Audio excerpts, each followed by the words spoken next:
A week from today, I was physically unable to run, and I thought the whole marathon prep was gonna be compromised. 5 or 6 days later, today, I'm having a double session, a 12-kilometer run and an upper body lifting session. Let me explain.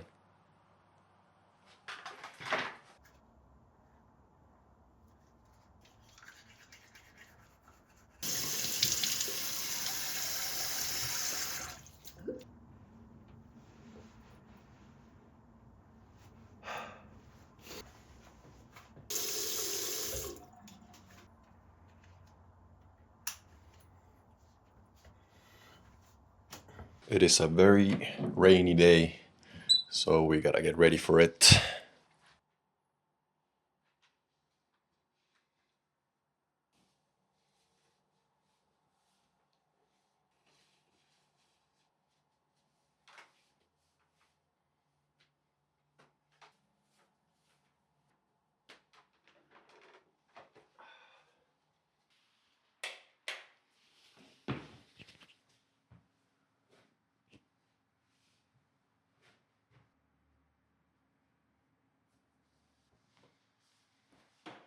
Preparation for the rain was actually no preparation at all. Bringing a lot more clothes than I'm supposed to. And yeah, just go for it. Just see what happens. But anyways, let me talk a little bit about what happened last week, because I promised I would explain, right?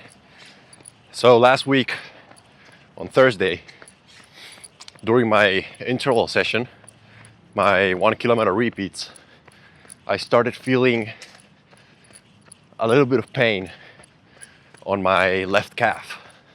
On Friday, the next day, I was supposed to run an easy 5K, which I couldn't in the end because I was in a lot of pain.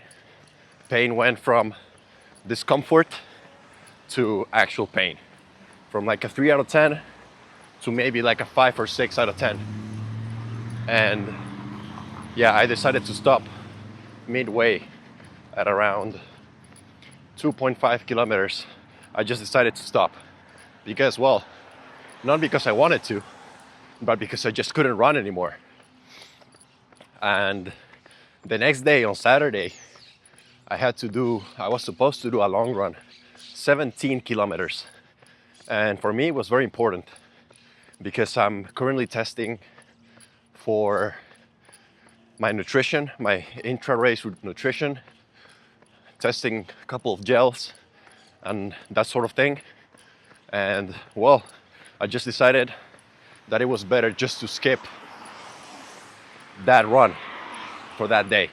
But you might be wondering, how am I able to run 1 week later if that day I wasn't even able to run or to finish that run? And just to be clear, I have no pain whatsoever right now. And the answer is, it was the system that I designed. Because the way that I'm training right now, the system that I planned is 3 weeks on, 1 week off. And it's not like 1 week completely off. It's just every 4th week, I get a deload week. Fortunately, this injury came at the right moment where I was supposed to enter a deload week, which is this week. It didn't affect my prep as much as it would have affected if this week was a full load week, if you know what I'm saying. So I guess what I'm trying to say here is that every week in my prep has a purpose, and every system that I build has a purpose. And the purpose of this week, my deload week, is to prepare for those moments.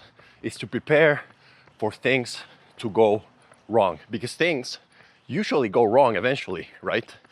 But it's not like I was expecting this injury, not at all. It's not like I wanted to, but the system was prepared for it. And fortunately, it came at the right moment. To be fair, yes, okay, I could have gotten lucky by the injury coming right for my deload week. But to be fair, there is a saying from the Atomic Habits book that says, you don't rise to the level of your goals, you fall to the level of your systems. And to give you an example of that is, if on that moment during my injury I rose to the level of my goals, I would have kept going, right? But instead, I fell to the level of my systems. And that level was that deload week, because that week had a purpose. And that purpose was to be ready and to cushion that injury. So whenever we're talking about goals, people usually only talk about the outcome. But in my opinion, we never talk about the process. We never talk about the planning, the how we get there. And that is the system that you're building to get there. So in the end, the outcome, your goal, you reaching your goal, is a byproduct of you following your system, following your plan. It's just a consequence of you following your training day by day. So to keep it fairly short, this is why I'm able to run 5 or 6 days from an injury. Not because I'm superhuman, but because there was a premeditated system that was prepared and ready for bad things to come. I didn't want it to happen, but they did. And I was ready for it. But enough of the talking. Let's just finish this run.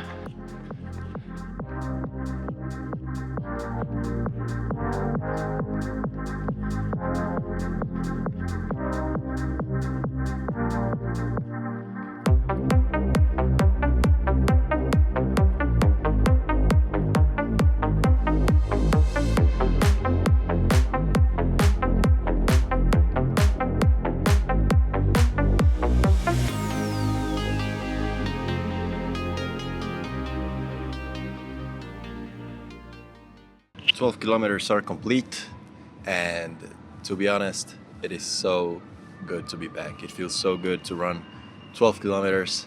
I'm tired, but it's a good tired, as I always say. And if you've been following the vlogs, then you know what time it is. It is time to fulfill my addiction, caffeine maxing.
2 sessions back to back are donezo. And it feels very good to be back, as I said before. And you might be wondering, but Tommy, shouldn't a deload week be kind of like resting? A double session doesn't look like resting. And I'm gonna reply to that. I have rested, but in an active way. I've just reduced the load.